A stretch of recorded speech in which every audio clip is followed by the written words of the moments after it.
Hello friend, welcome to SS tuition. Please subscribe my channel.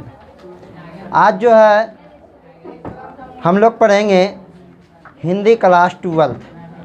Chapter का नाम है अर्धनारीश्वर, जिसके लेखक हैं रामधारी सिंह दिनकर। अर्धनारीश्वर का मतलब होता है जिसका आधा अंग पुरुष का और आधा अंग नारी का होता है। यह जो है शिव और पार्वती का कल्पित रूप है। तो इससे पहले जो हम लोग जानेंगे लेखक रामधारी सिंह दिनकर के बारे में, इनकी जीवनी के बारे में जानेंगे। तो रामधारी सिंह दिनकर का जन्म जो है 23 सितंबर 1908 ईस्वी में हुआ था, सिमरिया बेगूसराय, अपने राज्य बिहार में, ठीक ना। वहीं पर जो है इनका जन्म हुआ था 23 सितंबर 1908 ईस्वी को। इसके माता का नाम था मनरूप देवी। रामधारी सिंह के माँ का नाम क्या था? मनरूप देवी, बोल सकता है, उससे कोई दिक्कत नहीं है, ठीक ना। और उनके पिता का नाम था रवि सिंह। रामधारी सिंह दिनकर के पिता का नाम क्या था? रवि सिंह था। इनका निधन जो हुआ था 24 अप्रैल 1974 ईस्वी को। रामधारी सिंह दिनकर का निधन जो है कब हुआ था? 24 अप्रैल 1974 ईस्वी को हुआ था। और इनकी पत्नी थी श्यामा देवी। रामधारी सिंह दिनकर की पत्नी का नाम क्या था? श्यामा देवी था। इनकी शिक्षा दीक्षा जो भी है सब कहाँ से हुई थी? गांव से। वैसे भी हम लोग इतना तो जानते हैं, जितना भी महान पुरुष है सबकी शिक्षा दीक्षा गांव से ही शुरू होता है। और वो लोग के जीवनी जब भी हम लोग पढ़ते हैं, स्थिति जो है बढ़िया नहीं होता, उनकी स्थिति खराब ही रहती है, ठीक ना। तो इसके जीवनी तो लिखने के लिए आते नहीं है, ठीक ना। तो हम लोग डायरेक्ट अब कहानी में चलते हैं। तो दिया गया है अर्धनारीश्वर शंकर और पार्वती का कल्पित रूप है, जिसका आधा अंग पुरुष का और आधा अंग नारी का होता है। अर्धनारीश्वर शीर्षक पाठ जो है यह किसका कल्पित रूप है? शिव और पार्वती का कल्पित रूप है। इसका आधा अंग क्या है? पुरुष का है, और आधा अंग किसका है? स्त्री का, यानी कि नारी का है, ठीक ना। एक ही मूर्ति की दो आंखें हैं। मूर्ति कितना है? एक है, लेकिन आंखें कितने प्रकार की होते हैं? दो प्रकार के। वैसे भी मिलाना कभी भी कि लड़कियों की मूर्ति, लड़की की जो है आंखें थोड़ा अलग टाइप का होता है, लड़का लोग का थोड़ा अलग टाइप। लड़की लोग में देवी निवास करते हैं, लड़का लोग में राक्षसवा निवास करता है, ठीक ना। इसलिए वो लोग का आँख रहता है जैसे विकराल के तरह, ठीक ना। और स्त्रियों का आँख रहता है एकदम प्यार भरा, ठीक ना। इसीलिए तो उसकी ओर सब मोहित हो जाता है, लड़का सब भागने लगता है उसके पीछे पीछे, ठीक ना। लेकिन पीछे नहीं भागना, जिंदगी बर्बाद हो जाएगा, ठीक ना।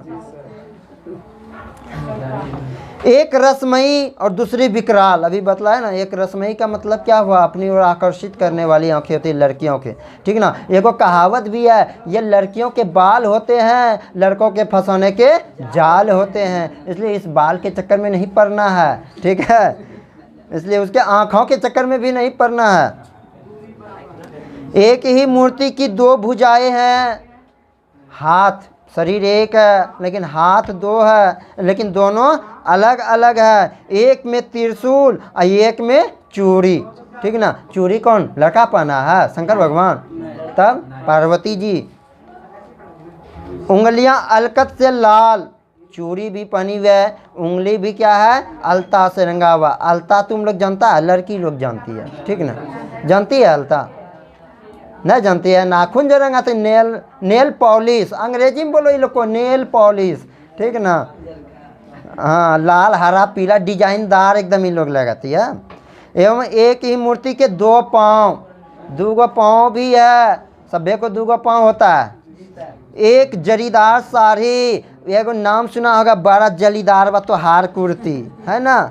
तो वही एकदम चूड़ीदार जो है साड़ी पहना हुआ एगो पैर, ठीक ना। और एक बाघंकर से ढका हुआ, और एक क्या है? बगवा का खाल से ढका हुआ। एक तरफ क्या है कि चूड़ीदार साड़ी पहना हुआ, और एक पर क्या है? बाघ के खाल से ढका हुआ, ठीक ना। एक हाथ में डमरू, एक हाथ में वीणा परम उदार, यानी कि दोनों की कल्पना किया गया इन चार लाइनों में। कि एक नयन में गरल, एक में संजीवन की धार, जटाजूट में लहर पुण्य की शीतलता सुखकारी, बाल चंद्र दीप्त त्रिमुंड पर बलि बलिहारी।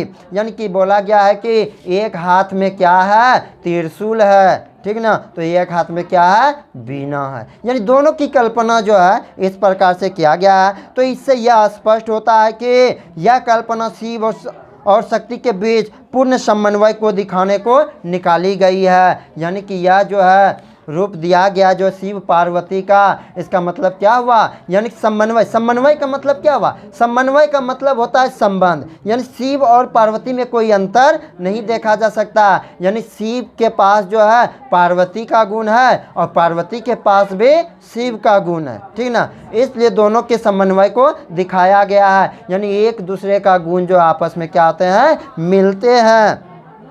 वही यहाँ पर पुरुषों और स्त्रियों को समझाने के लिए ये जो है यह कहानी दिया गया, किंतु इसकी सारी विपत्तियाँ वहीं तक रुकती है। अर्धनारीश्वर की कल्पना में इस बात की भी संकेत है कि नर नारी पूर्ण रूप से समान है, ठीक ना। इससे क्या निष्कर्ष निकलता है, इससे हमारा यह निष्कर्ष निकलता है कि समाज में जो है जिस प्रकार से शिव और पार्वती दोनों समान हैं, उसी प्रकार से जो है समाज में पुरुष और नारी भी क्या है, एक समान है। एवं उनमें से एक के गुण दूसरे के दोष नहीं हो सकते हैं। मान के चलो अगर पुरुष नारी का गुण धारण कर ले तो वह दोष नहीं कहलाएगा, अगर नारी पुरुष का गुण धारण कर ले तो वह भी दोष नहीं कहलाएगा।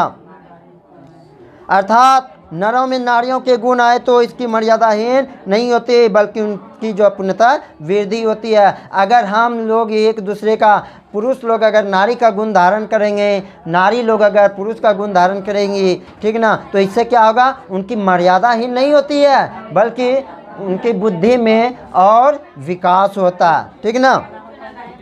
किंतु पुरुष और स्त्री में अर्धनारीश्वर का यह रूप आज देखने को नहीं मिल रहा है। यानी कि जैसा रूल जो है शिव और पार्वती ने अपनाया, अर्धनारीश्वर का समन्वय दिखाया, अर्धनारीश्वर एक है, ठीक है ना, यानी स्त्री और पुरुष दोनों एक हैं, तो समाज में जो आजकल वैसा देखने को नहीं मिल रहा है। संसार में सर्वत्र पुरुष पुरुष है और स्त्री स्त्री है। इसका मतलब क्या है कि संसार में सब जगह जो है किसकी प्रधानता दिखाई गई है, पुरुषों की प्रधानता दिखाई गई है, स्त्रियों की प्रधानता को नहीं दिखलाया गया है। नारी समझती है कि पुरुष के गुण सीखने से उनके नारीत्व में भट्टा लग जाएगा ना, यानी उसके नारीत्व में कमी आ जाएगी, इसलिए स्त्री लोग जो है पुरुष का ज्ञान धारण नहीं करती है। और पुरुष लोग जो है नारियों के गुण को अपनाने से डरता है, ठीक ना। काहे डरता है, अगर हमरे में जो है नारी का गुण रहेगा तो हमको क्या कहेगा समाज, मौगा कहेगा, मगमेरवा कहेगा ना, लड़कियों के बल पर जीने वाला, यही सब ना बोलेगा। इसलिए पुरुष जो है घबराता है नारी का गुण धारण करने से, ठीक ना। तो जो मौगा बनना चाहता, ऐसा कोई जरूरी ना है कि पत्नी का कम करो तो मौगा बनता है, कोई बात नहीं, गलत बात है।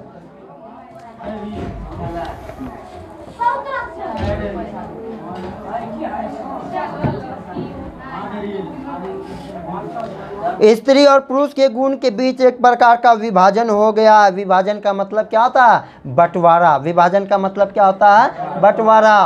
पुरुष और स्त्रियों का गुण का क्या हो गया, एक प्रकार से बंटवारा हो गया है। विभाजन की रेखा लांघने में नर और नारी दोनों को भय लगता है। जब स्त्री पुरुषों का भय जो है गुणों का बंटवारा हो गया तो उस बंटवारे को अब लांघने में, ठीक है ना, उस रेखा को लांघने में क्या होता है, पुरुष भी घबराता है और नारी भी घबराती है।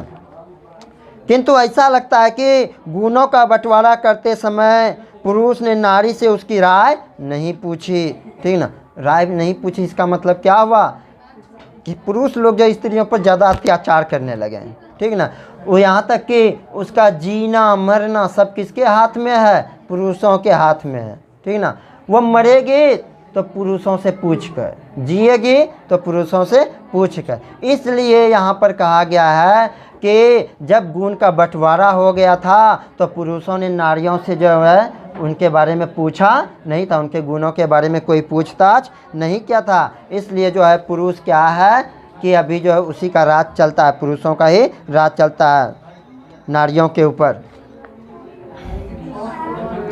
अब यहाँ पर दिया गया है कि स्वयं तो वह वृक्ष बनकर बैठे, ठीक ना, नारी को उसे लता बना दिया है। अब देखो इसकी कल्पना कैसे की गई है, क्यों उसके गुणों के बारे में बोला, नारियों के गुणों के बारे में कि इनकी बंटवारा हो गई है, क्योंकि ये जो है पुरुष एक प्रकार से क्या है, वृक्ष बनकर है, ठीक ना, और स्त्रियां क्या उसकी लताएं बनकर हैं, ठीक ना। स्वयं तो वह वृंत बन गया और नारी को उसने कली मान लिया है।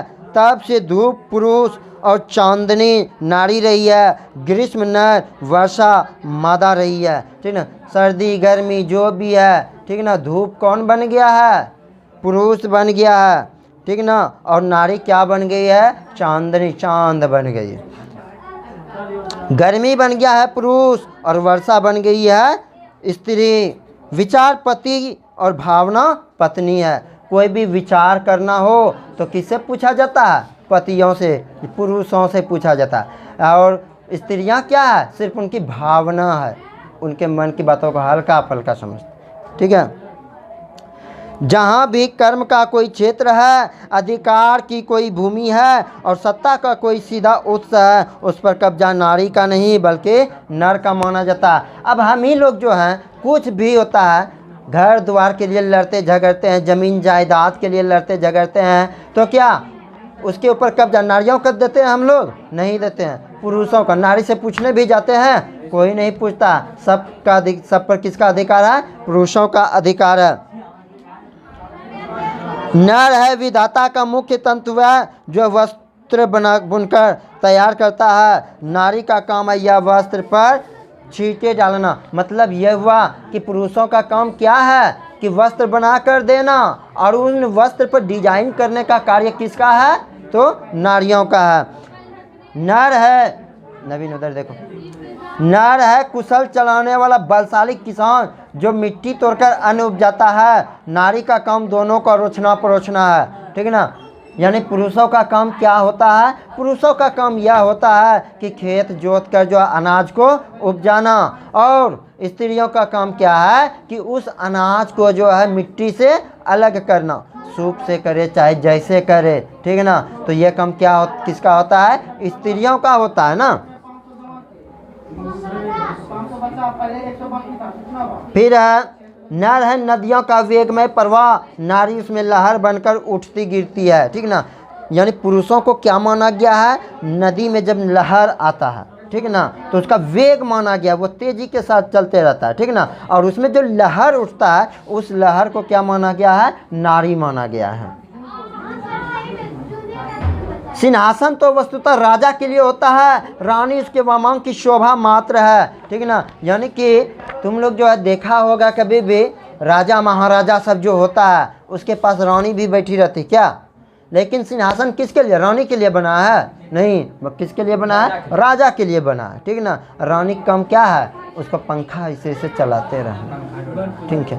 पंखा डोलाए दियो ना बलम जी, ठीक है ना। अब यहाँ पे पंखा डोलाए दियो सजनी जी। बर पूजा में कौन कौन पिटाया था, हम तो नहीं पिटाए थे भैया, हमको होकने वाली को है ना अभी तो, अरे यो सब बुलवाता है चुप। फिर है कहाँ पर रहे थे, हाँ, राजा काया और रानी छाया के प्रतीक हैं। सत्य का साकार रूप तो राजा ही होता है। रानी की कल्पना है कि रंगीन जाली और सपनों की मीठी मुस्कान जो जीवन में उतरी तो वाह वाह, और नहीं उतरी तो वाह वाह कहावत चल पड़ी, ठीक ना। फिर है कि पुरुष एनेछे दीप सिर, ज्वाला तप्त रौद्र दाह, कामिनी अवनेछे यामिनी शांति, समीरन वरिवाह। इसका मतलब ये हुआ कि दिवस की ज्वाला और तप्त धूप ये पुरुष की लाई हुई चीज़ें हैं, ठीक है ना। ज्वाला मतलब क्या होता है? आग। आग और तपती हुई धूप, बहुत ही गर्म धूप, ये किसके द्वारा लाया गया है? पुरुषों के द्वारा लाया गया। कामिनी तो अपने साथ यामिनी की शांति लाती है, ठीक है ना। स्त्रियाँ क्या करती है कि शांति लाती है। अगर यहीं पर जो है महाभारत के बारे में वर्णन किया गया है कि महाभारत की संधि की वार्तालाप अगर कुंती और गंधारी के बीच हुई होती तो महाभारत नहीं मचता। लेकिन यहाँ पे संधि की वार्तालाप किसके साथ हुई है? कृष्ण और दुर्योधन के बीच में। इसलिए नारी लोग क्या करते? शांति लाती है। पुरुष लोग शांति नहीं लाता है, वही पुरुष लोगों में वार्तालाप हुआ, इसलिए तो महाभारत हो गया ना।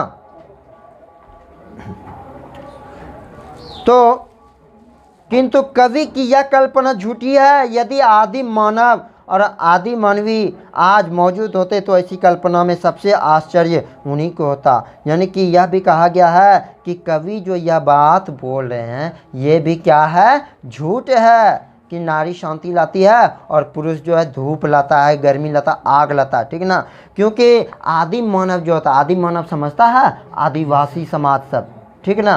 पहले ज़माने का जो है मनुष्य, नर और नारी दोनों एक साथ रहते थे, कहीं भी भोजन के लिए भी जाते थे, दोनों एक साथ जाते थे, शिकार पर भी जाते थे तो एक साथ। अभी की नारी भले नहीं जाती है, ठीक है ना, निकलवे नहीं करती, हम लोग निकलने ही नहीं देते हैं, ठीक है ना। सबसे पहला बात यही है, पुरुष ही निकलने नहीं देता, समझा। तो ऐसा कल्पना है कि, और वो जो है बोल रहे हैं कि आज अगर लेखक जीवित होते तो उससे भी आश्चर्य होता इस बात को सुनकर कि आदिवासी समाज कैसे अपना काम चलाते थे।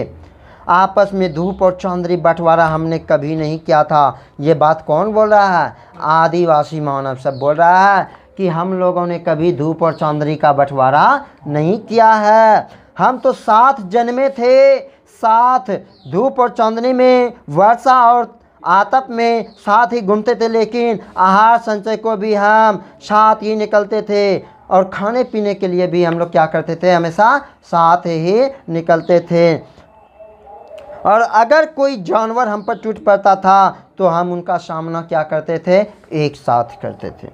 ऐसा कौन बोल रहा है? आदिम मानव बोल रहा है, ठीक ना। कि हम लोग जो है कुछ भी कार्य होता था, चाहे खाने पर जाए, चाहे शिकार के लिए जाए, ठीक ना, तो हम लोग क्या करते थे?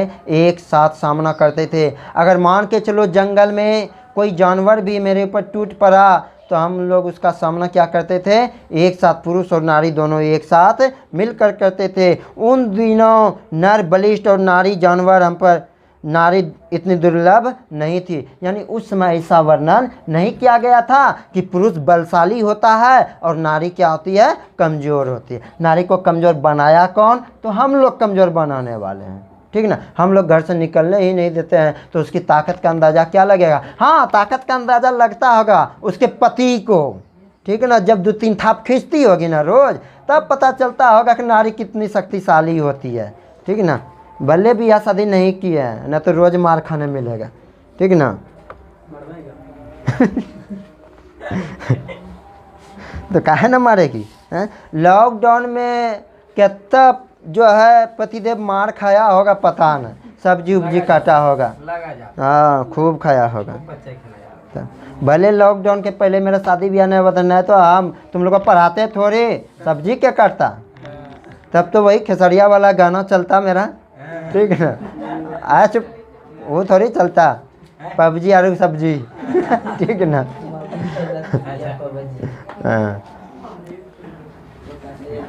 अब फिर नारी की पराधीनता तब प्रारंभ हुई जब मानव जाति ने कृषि का आविष्कार किया। अब जो है नारियों को हम लोग जो है रखने लगे घरों में। यह कब से प्रारंभ हुआ? ये प्रारंभ उस समय हुआ जब मनुष्य ने कृषि का विकास किया, ठीक ना। अब धीरे धीरे जब कृषि का विकास हुआ, धीरे धीरे जो मनुष्य आगे की ओर बढ़ने लगा। जब कृषि का विकास किया तो वही कृषि से ही शुरू हुआ ना, क्योंकि हम जो जाके लाते हैं उससे मिट्टी उट्टी निकालना, अलग करना, वो किसका काम दे दिया? नारियों का दे दिया ना। तो नारी वो काम कहाँ? खेतों में नहीं करेगी, जब भी करेगी तो कहाँ करेगी? घर में। तो वहीं से उनका आदत हो गया। अब धीरे धीरे पुरुष लोग क्या करने लगे कि नारियों को घर में ही रखने लगे। घर का जीवन सीमित और बाहर का जीवन निसीमित होता गया एवं छोटी जिंदगी बड़ी जिंदगी के अधिक अधीन होती चली गई। नारी पराधीनता का यह संक्षिप्त इतिहास है। नर और मादा पशुओं में भी थे, पक्षियों में भी थे, किंतु पशुओं और पक्षियों में अपनी मादाओं पर आर्थिक प्रभुत्व नहीं ला देती है, ठीक ना। यानी कि सिर्फ जो है नर और मादा क्या पुरुषों में पाया जाता है? नहीं, ये तो जानवरों में भी पाया जाता है और पक्षियों में भी पाया जाता है। लेकिन उसमें जो ऐसा कोई बात नहीं है कि नर जो है घर से बाहर जाके काम करेगा और नारी जो है घर के अंदर काम करेगी, ठीक है ना। उन लोगों में ऐसा नहीं है, पुरुष पशु और पक्षियों में ऐसा सिस्टम नहीं है। लेकिन मनुष्य की मादा या पराधीनता आप से आप तक लद गई है और इस पराधीनता में नर नारी से वह सहज दृष्टि से छीन ली जिससे नर पक्षी मादा को या मादा अपने नर को देखती है। कृषि का विकास सभ्यता का पहला सोपान था, किंतु इस पहली ही सीढ़ी पर सभ्यता ने मनुष्य की भारी कीमत वसूल कर ली। आज प्रत्येक पुरुष अपनी पत्नी को फूलों से आनंदमय भरा जीवन समझता है, ठीक है ना। अब क्या करता है, धीरे धीरे कृषि का जब विकास हुआ तो आज वैसा दिन आ गया है कि प्रत्येक पुरुष क्या कर रहे हैं, अपनी पत्नियों को जो है फूलों की सेज पर रखता है, ठीक ना। बहारों फूल बरसाओ मेरा महबूब आया है, ठीक ना। यानी कि उसका पैर कांटों पर नहीं पड़ना चाहिए, ऐसा समझता है ना। और प्रत्येक पत्नी अपने पति को बहुत उसी दृष्टि से देखती है जिस दृष्टि से अपने वृक्ष को लता देखती है। अब जिसको इतना प्यार करने वाला पति मिलेगा, ठीक ना, तो वो पत्नी काहे ना अपनी पति को प्यार करेगी का। अब फूल पर उसका पैर रखता है, काम सब कर देता है, बढ़िया से रखता है, घर से बाहर नहीं जाना, तो क्या वो का झरका वह खिलाएगी उसको, चूल्हा में झरका आएगी नहीं है ना, कि बढ़िया खाना खिलाएगी, एकदम उसकी सेवा करेगी ना। अब वही थोड़ा सा दिक्कत हो ना, आना शाम में खाने के लिए आना, ठीक है ना, बस उस दिन खाना बंद प्लस में दूध आप रात में खेबो करो, ठीक है, दोनों कम एक साथ। इस पराधीनता के कारण नारी अपने अस्तित्व की अधिकारिणी नहीं रही है। उसके सुख और दुख, प्रतिष्ठा और प्रतिष्ठा, यहाँ तक कि जीवन मरण जो भी है सब किसके हाथों में है? पुरुष के हाथों में। वो कब मरेगी इसका फैसला पुरुष करेगा, कब जिएगी इसका फैसला पुरुष करेगा, उसकी प्रतिष्ठा रखना है इसका फैसला पुरुष करेगा, और प्रतिष्ठा रखना है उसका फैसला भी कौन करेगा? पुरुष करेगा। उसका सब चीज़ जो है किसके ऊपर टिकने लगा? पुरुषों के ऊपर टिकने लगा। उसका सारा मूल्य इस बात पर जा ठहरा कि पुरुषों को उसकी आवश्यकता या नहीं है। इसी से नारी की पद मर्यादा प्रवृत्ति से प्रचार से हो उठती है और निवृत्ति मार्ग पर से गिरती रहती है। जो प्रवृत्ति मार्गी हुए उन्हें नारी के गले में लगाया, क्योंकि जीवन में वे आनंद चाहते थे और नारी आनंद की खान है, ठीक ना।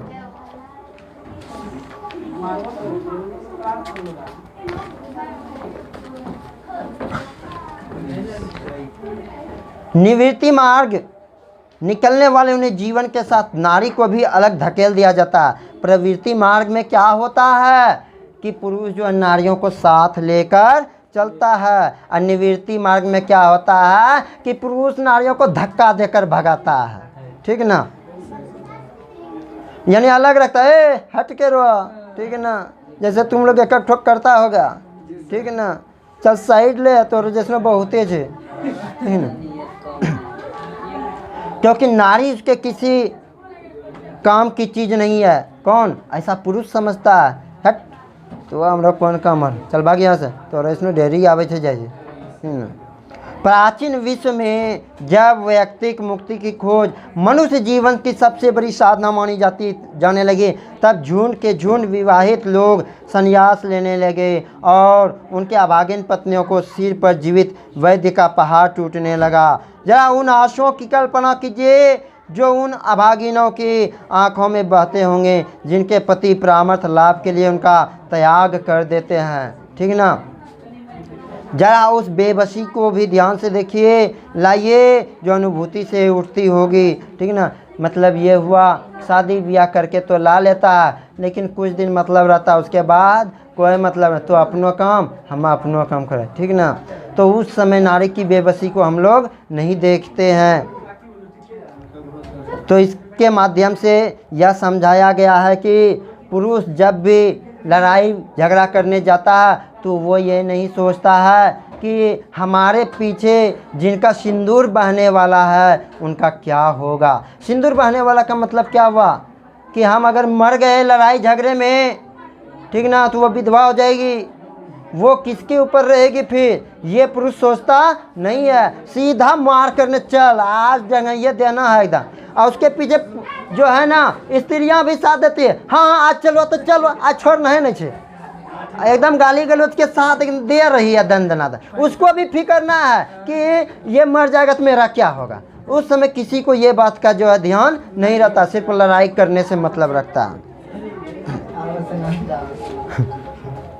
बुद्ध और महावीर ने कृपा करके नारियों को भी भिक्षुणी होने का अधिकार दे दिया है। नारियों को क्या कहा गया है, भिक्षुणी मतलब भिखमंगी। क्या कहा गया है, भिखमंगी कहा गया। किसने कहा, बुद्ध और महावीर ने। किंतु यह अधिकार भी नारी के हाथ सुरक्षित न रहा। जैनों के बीच जब दिगंबर संप्रदाय निकला तब धर्माचार्य नारियों की भिक्षुणी होने से बात पर घबरा उठे और धर्म पुस्तक में उन्हें एक नए नियम का विधान निकाला गया कि नारियों का भिक्षुणी होना व्यर्थ है। यानी नारी लोग जो भिक्षुणी होती है, भिखमंगी जो होती है, वो क्या होता है, बेकार होता है, क्योंकि मोक्ष नारी जीवन में नहीं मिलता। नारियां तो घर में ही रहकर दान पुण्य करे, ठीक ना।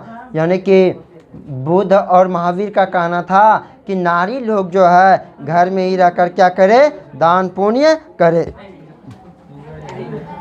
जब वे पुरुष होकर जन्मेगी संन्यास वे तभी लेंगी और तभी मुक्ति मिलेगी। और बुद्ध ने भी एक दिन आसमान आनंद से ईसत पश्चाताप से कहा कि आनंद, भगवान बुद्ध ने आनंद से कहा, क्या कहा था आनंद, मैंने जो धर्म चलाया था वो 5000 वर्ष तक चलने वाला था, लेकिन अब वो 5000 वर्ष तक नहीं चलेगा, मात्र 500 वर्ष तक चलेगा, ठीक ना।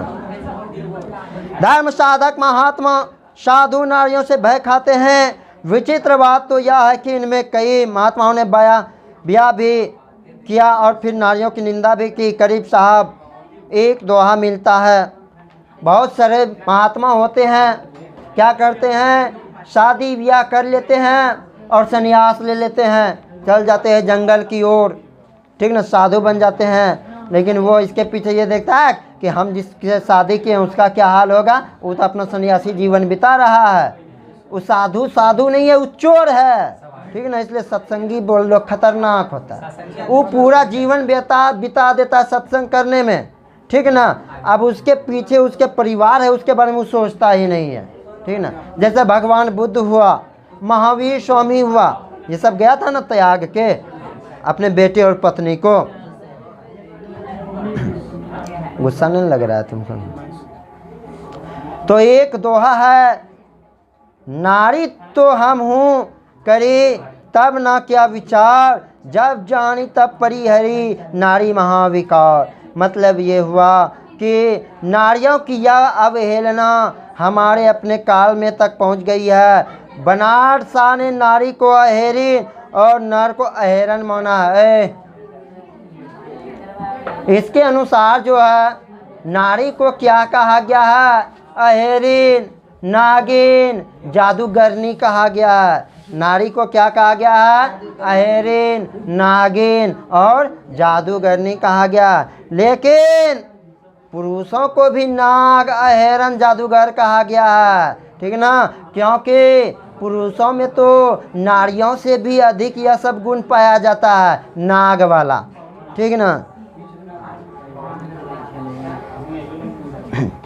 इस सबसे विभिन्न रवींद्रनाथ, प्रसाद, प्रेमचंद कवियों और रोमांटिक चिंतकों में नारी जो रूप प्रकट हुआ है वह उसका अर्धनारीश्वर रूप नहीं है। यानी कि इनका कहना यह है अभी जो नारी का रूप प्रकट हुआ है, वह अर्धनारीश्वर का रूप नहीं है। यह किसने कहा? रविंद्रनाथ प्रसाद और प्रेमचंद ने, ठीक ना। इसका कहने का मतलब ये हुआ कि नारी जो अहरिन नागिन जादूगरनी होती है, ठीक ना, और इनको घर में ही रखना चाहिए, ठीक ना। परंतु इस बात से संतुष्ट कौन नहीं है? लेखक रविन्द्रनाथ है, रामधारी सिंह दिनकर जो है इस बात से संतुष्ट नहीं है। प्रसाद जी की जरा के विषय में यदि कहा गया इरा वह नारी है जिसने पुरुषों के गुण सीखे हैं, तो निष्कर्ष यह निकलेगा कि प्रसाद जी भी नारी को पुरुषों से अलग मान रखना चाहते हैं। यानी रविंद्रनाथ, प्रसाद और प्रेमचंद के अनुसार क्या होता है कि पुरुषों से क्या है, नारी अलग रहना चाहिए। उनका कहने का मतलब ये है। देखो दिया गया है, रविंद्रनाथ कहते हैं कि नारी यदि नारी हृदय सुधु सुधु धरन सिंह शोभा सुधु आले सुधु भोला वासा सुधु सुमधुर छले सतरूप भखमंगा पलके पलके फुटाए जराए बंके बेंदे हिंसे केंदे सेवाय सुहागे छेपे छेपे थाके सदा तबे तार सार्थक जन्म की होइवे कर्म कीर्ति वीर्य बल शिक्षा दीक्षाता। अर्थात इसका मतलब ये हुआ, नारी की सार्थकता उसकी भगिमा के मोहक और आकर्षक होने में है। केवल पृथ्वी की शोभा, केवल आलोक, केवल प्रेम की प्रतिमा बनने में है। रविंद्रनाथ के अनुसार क्या कहा गया है कि नारी को क्या है, केवल पृथ्वी की शोभा बनने में है और वो प्रेम की प्रतिमा बनने में है, ठीक ना। इससे ज़्यादा उसको कुछ नहीं। यानी वो वीर्य बल और शिक्षा दीक्षा लेकर नारी क्या करेगी? यह किसका कहना है? रविंद्रनाथ का कहना है। तो मेरा अनुमान है कि ऐसी परिस्थितियों को ललनाएं अभी भी बुरा नहीं मानती। सदियों की आदत और अभ्यास से उनका अंतर्मन भी हो सकता है। यही कहता है कि नारी जीवन की सार्थकता पुरुष को रिझा कर रखने में है। यह सुनना उन्हें बहुत अच्छा लगता है।